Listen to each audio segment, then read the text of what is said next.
Hey guys, how's it going? Miso here, back with another Epic 7 video, and today we are going to be going over the new mode Expedition.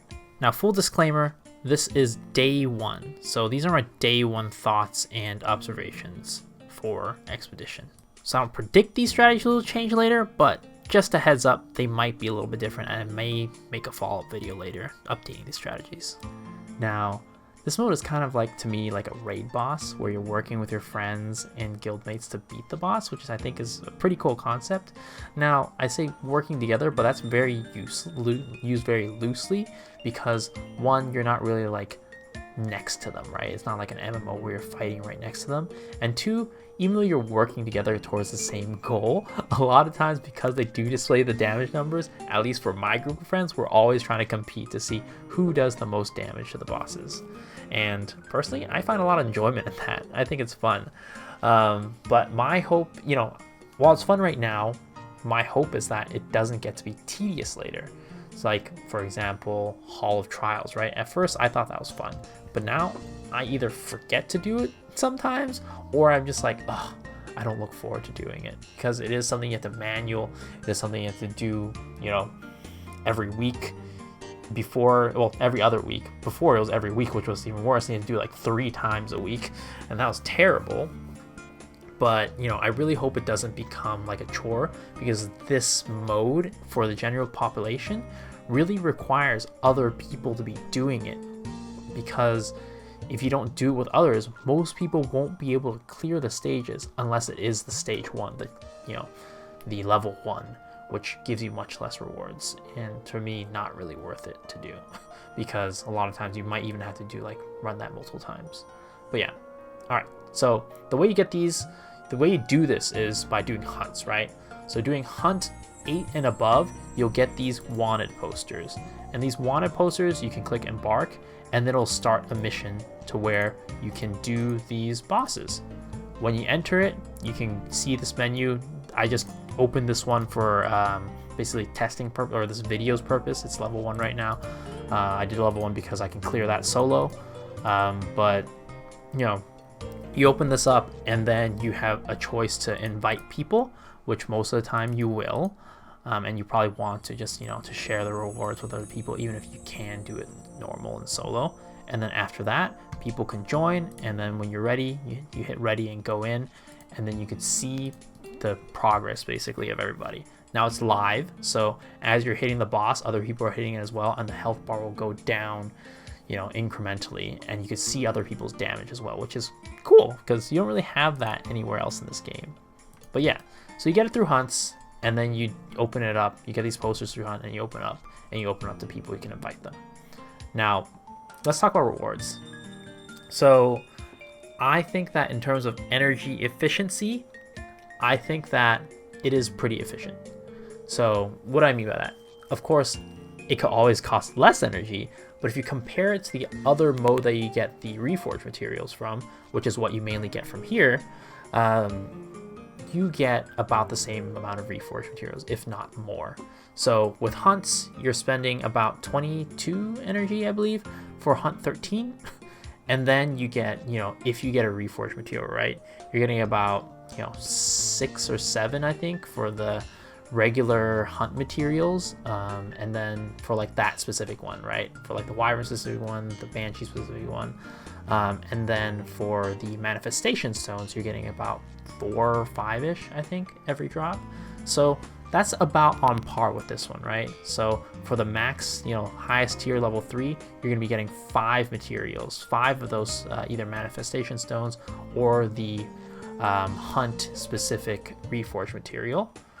And then you're going to be getting 60 points for that 3rd level, which, going into points, I'll go into that later. So you get 60 points. So you get 5 at the level 3, 5 mats, and 60 points. And for the second one, you get 3 mats and 50 points. And I'm not really going to go over rank 1 because I don't think you should do rank 1. I don't think it's worth it. But yeah, so you get those. Those are the rewards that you get from clearing it. Basically, whenever you as a team kill the boss, then you get those rewards. Now, you can use those points to spend at the Expedition Depot.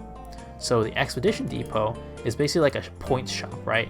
When you get these points, or not points shop, kind of like an achievement, a milestone, when you get a certain amount of points, a reward unlocks. Now these rewards are amazing. What I mean by amazing is specifically the manifestation stones. As I mentioned before, and as you probably know, these are extremely hard to get from Wyvern and all the other hunt bosses. If they drop, you only get about 4 or 5 or so. So getting 50 at once is crazy. And it's not all that hard to get these points, right? You're just gonna be doing them, and as you're doing them, you're getting more manifestation stones as well. So it really is a pretty good mode in terms of the rewards. Now, if you're lazy, I definitely, even like the laziest people should go for this first tier, right? The 200, where you get 50 of each. That's a lot. But if you're a little bit more, if you're still lazy, but a little bit less lazy than those other people, then I'd recommend going for the 1300, because yet again, 150, that is so worth it. So I definitely think you should do this because of these rewards. Getting the reforged materials is very hard work, and this makes it a lot easier. So for me, in general, I'd say most players, like, you might be thinking like, what level should I do? Should I just do level 3? Well, not exactly, because level 3 is actually pretty hard content. Unless they end up nerfing it, which I hope they don't, because it is nice to have harder PvE content. You're not going to be doing level 3 very efficiently. For me, like for my guild and my friends list, I guess, it usually takes us about 3 entries each person to be able to clear a level 3. Now, 3 entries, that's 20, which is the energy required for level 3, times 3, so 60 energy to get 5 manifestation stones. I don't think that's very worth it, especially because for our guild and probably most people out there, you're going to be able to clear the level 2 with each person just going in once, right? So I mean, I guess maybe I should explain a little bit more about these levels and clearing and how many times you can go in. So each person has the ability to go in 3 times to one of these, right? So let's take a look at this one, for example. So as you can see, these people have like 0 out of 3. This person has 1 out of 3. That means they have 1 more try left to beat this boss. So each time you go in, you spend 20 energy, so 60 energy total. So if you're spending about 60 energy for 5 manifestation stones, that really isn't worth it. So if you can't beat it in one try, one go, right? If you can't have all your friends or guild members go in and beat it and only have to do it once, then I really don't think it's worth it. You shouldn't be spending 60 energy for 5 manifestation stones. Maybe that's reasonable for Wyvern, but you get other, or hunts, but you get other, rewards from hunts. This one, you just get those manifestation stones you get at the end and the points. So I'd say most people just do rank 2, because you should be able to have you and your friends go in there and hit that boss once, do that boss one run, and beat it with just those 6 people. So that's my recommendation. If you can do it with level 3, more power to you, do it, because that is even more efficient if you can beat it in one run. But yeah, so that is kind of the overview. So let's go into each boss, right? There's 3 bosses. You have Hopeless Samachus, you have Blooming Snaglich, and you have Brutal Ferris. So these are things that you get. These are like the boss that you go up against. Again, you get these wanted posters from hunts, and it's not hunt specific, right? You don't only get like Earth from, Golem or Banshee. So you just get them from any of them, this random. But yeah, let's go into the bosses and kind of go into the strategy. Again, I'm only going to be going over level 2 and level 3 because level 1 is really easy. It really isn't that, most people are going to be able to beat it by themselves. So let's not go over that. So let's go over the general strategy. So all of these bosses, what you're going to do is you're going to want to use mono elements. So for example, for Brutal Ferris, it's fire. You're going to want to use all water units.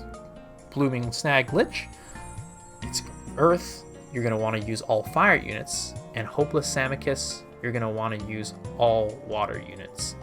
And the general strategy for these is that you want to go in with a tank up front. So let's just hop into one of these, this one right here that I made as an example. So you're going to want a tank up front, so a knight up front, right? Nothing other than a knight, because all of these bosses have their basic attack only hit the front line, and they do a ton more damage to the unit if it's not a knight. So you always want to have a knight up front. And then you're always going to want to have, again, mono elements. So unfortunately for me, I don't really have that many fire units built, so I use Champ Zerato, but it's been working out for me so far. So it generally, you know, depending on the boss and depending on how strong your units are, you may or may not have to use mono element, but I definitely recommend mono element if you can do it, because the boss will do a lot less damage to you if you are the opposite element. Basically kind of how the game works, right, in general. So use mono element teams if you can. Always have a knight up front, and I generally recommend having a soul weaver as well. And you know, each of these different bosses have their own mechanics, have their own debuffs. So generally soul weaver with cleanse is really good to have. But let's hop into the individual bosses. So starting off first with the Hopeless Samicus, right? The ice boss. So let's start off with level 2, right? And just the boss in general. So the main kind of mechanic for this boss is that it gives the unit with the highest attack a debuff called Fatigue. Now, this debuff makes it so that that unit is at 0% CR, and it will not gain CR. So normally, as you're going through the match, to go through the level, your units will move up in the CR bar. When this unit has a fatigue on it, it won't move up. So you have to push it up. Now, the moment you push it up to 100%, it will lose that fatigue buff or debuff, and you'll be able to gain fatigue or gain CR normally again. So definitely for this boss, you should bring a CR pusher. And I'll go over kind of like the, you know, units that you should bring in the end of this. So for this one, fatigue is really kind of the main mechanic. So go in there, he's going to pop your unit with fatigue, and you're going to try to get rid of it. Now, this boss, like I mentioned, like every other boss, is going to be attacking your front line the most, but it also has AoE damage. So how it works is every 2 turns, it'll do what's called a frenzied attack. It's AoE damage. It'll also reduce the debuff duration on itself by 2 turns. So that one's pretty straightforward with that. Just make sure you push up your units with fatigue and make sure that they don't have it. So how do you do this? So talk about CR pushers, let's go into what I think are great units for this. So Green Lots is going to be amazing for this because his S2 heals and pushes CR up to 100%. So that basically means that you don't have to deal with the fatigue mechanic at all. It'll push the unit up to 100 and that unit will be able to go and won't have to deal with the fatigue mechanic until the next time that the boss S3s or uses its skill. Then you have to push it back up again, and then you keep going. So pretty simple. A Green Lots is going to be an ideal pick. Now, my friends who have been doing this also say that they use Destina, but from my calculations, and I don't have Destina built, so unfortunately I can't really give, and I don't have Green Lots built either, but Green Lots works on paper, but Destina for some reason doesn't line up on paper. So Destina has it so that she does CR push, so her S3 CR pushes 15% for every debuff it cleanses. Now, the Samicus puts 3 bleed stacks on you. Now, 3 bleed stats, you do the math, that's 45%, and then the S2 CR pushes by 50%. That's only 95% from 0%.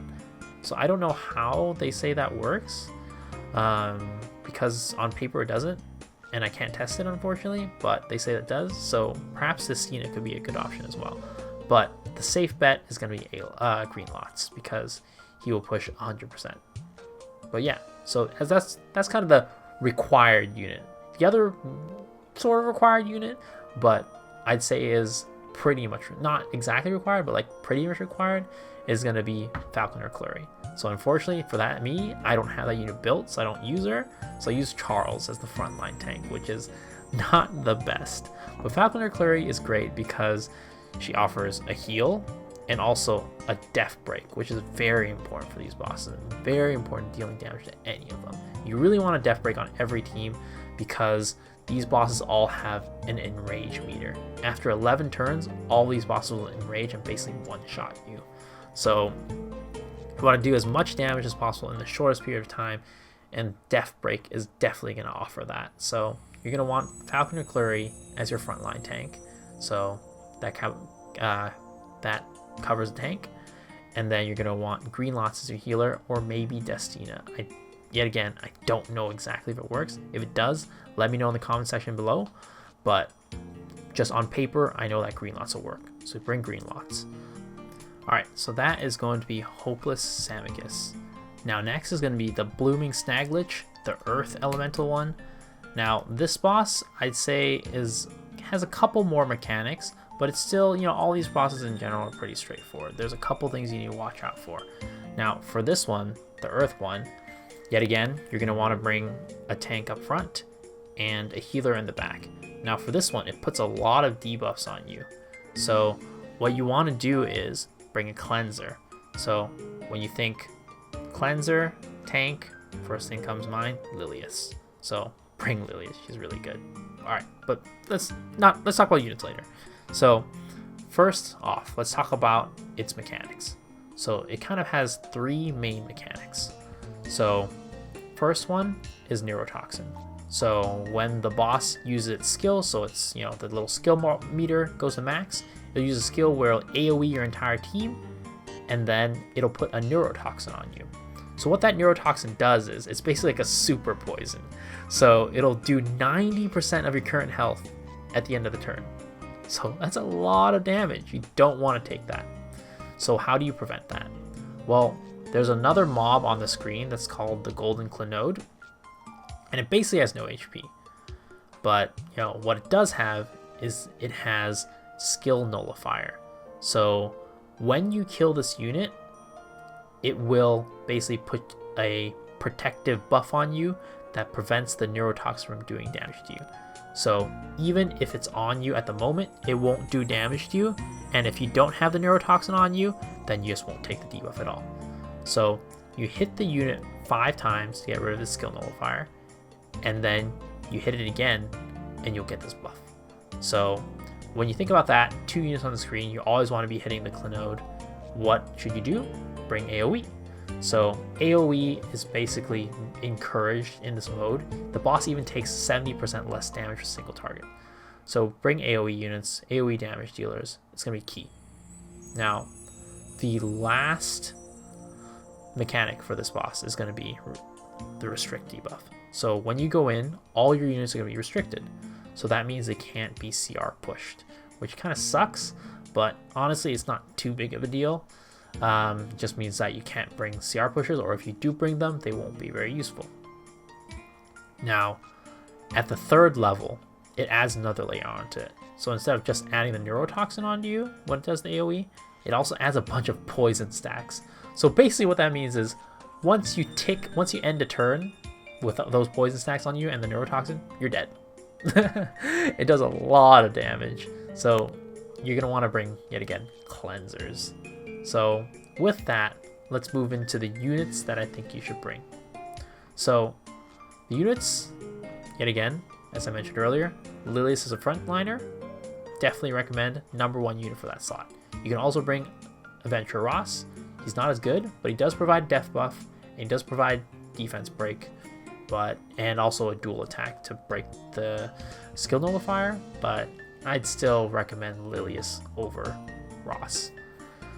Now, for your other cleanser and healer, I'd recommend either Tamarin, who unfortunately you won't be able to use her CR push, but the cleanse is very useful and the attack buff is very useful. And the other one that I recommend, and is probably the most consistent one, I'd say, Tamarin is kind of offensive. This is the most consistent one, is going to be Achates. So she provides a cleanse on her S3, can heal on her S2 as well, but also reduce the cooldown of her S3.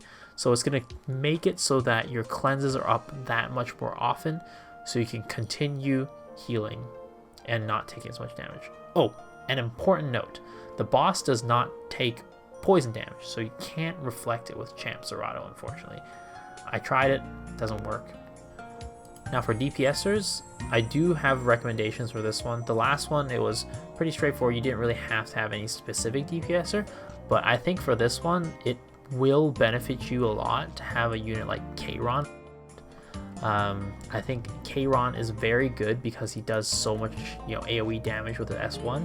You have Lexus Basket on him, he'll pretty much have a buff on him every turn and AoE every time.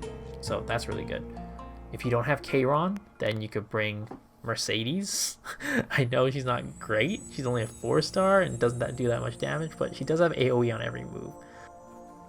But yeah, so those are going to be the main mechanics for the Blooming Snag Glitch, and that's basically kind of the strategy for how you want to clear it.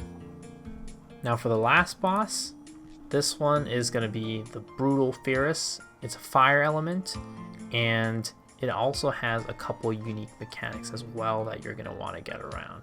So for these unique mechanics, what is it? So it's going to have different stances, postures basically. So the offensive posture is the one that it takes that at the beginning of the round. So actually, there's a little bit of nuance to this. So if you're the one starting off the boss, the first one going to the boss, right? Its skill will not be charged up. So you have time to hit it and do whatever you want before it uses its skill. Now, if you're going the second or anybody after that, its skill will be up immediately, which is really, really tough, because this skill, what it does is it makes it so that your units can't use any skills. It silences all your units, and it's undispellable. So the general mechanic for this boss is when it's in this offensive posture, right? It'll silence all your units. And how you get out of that offensive posture and get your units out of silence is hitting it 6 times before it takes a turn. Now, this boss isn't super slow. It's not like Wyvern slow when it has a shield. So you're going to have some fast units to do this. So this is actually really, really difficult. Now, on top of that mechanic, it also has a mechanic where if you have 3 or more debuffs, or just, 3 or more debuffs on it, it will reflect all the debuffs back to you. So you don't want to debuff it either. You're thinking like, oh, well, I need to hit it a certain amount of times. I can slow it down, and then it'll do, it won't hit me as much. Well, you can't do that, but most of the slow debuffs in this game also come with other debuffs as well as a part of that skill. So it's a little bit difficult with that, especially if you also want to have like Death Break on top of it. So being able to reflect skills back is the second kind of main mechanic. And then kind of the third mechanic is this one starts at level 3.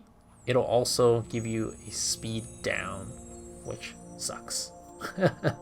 It'll attack all your enemies, all your units, and it'll inflict speed down on you for 2 turns. So this is a pretty tough boss. And you really need specific units and certain units that are geared in certain ways to get past this. So what I'd recommend for this is, I personally use Cerise because my Cerise is pretty decently fast. She's about 273 speed, and her S1 also provides a CR booster herself, so she'll be able to hit the boss a lot of times before it takes a turn. Now, I'd also recommend using just fast units in general. That way you can, on top of that, I recommend using Lena. So Lena, her S1 pushes herself forward in CR as well. So that is also another good alternative. And also with Alexa, she has this mechanic where whenever she crits, she will attack again. So that'll be 2 attacks. So those are just 3 units that I think are really good with dealing with its main mechanic. Now, on top of that, I would recommend having a good frontliner, of course. I'd recommend Crow or even Tywin. I think Tywin might be the best frontliner for this because he does have a Death Break, so you don't have to worry about a Death Break elsewhere. Because like a unit like SSB will have a target debuff on her as well, adding another debuff, and you don't want to have 3 debuffs. But yeah, and then you also want cleanse. So yeah, yet again, these are my day 1 kind of, you know, strategies coming out of it. Now, as we play this more, as more people play, as I learn more, I'm sure our strategies will get refined. But, you know, day 1 out of the gate, I wanted to give you guys the, you know, information that I've learned, so hopefully you don't make some of the same mistakes that I learned, because going into these, they cost energy, and you can't, you know, if you yield, it uses up that energy. It's not like other content where if you yield, it gives you back the energy. No, it uses it up, so it's really hard to experiment. But yeah, so hopefully watching this, you'll be able to, you know, skip out on a couple of the mistakes that I made and be able to use your energy a lot more efficiently and clear these runs a lot better. As always, thumbs up if you enjoyed this video, thumbs down if you didn't and tell me why, and if you really enjoy this content that I'm making, consider giving me a subscription. So press the subscribe button and hit the bell. Until next time, I'll see y'all later. Peace out.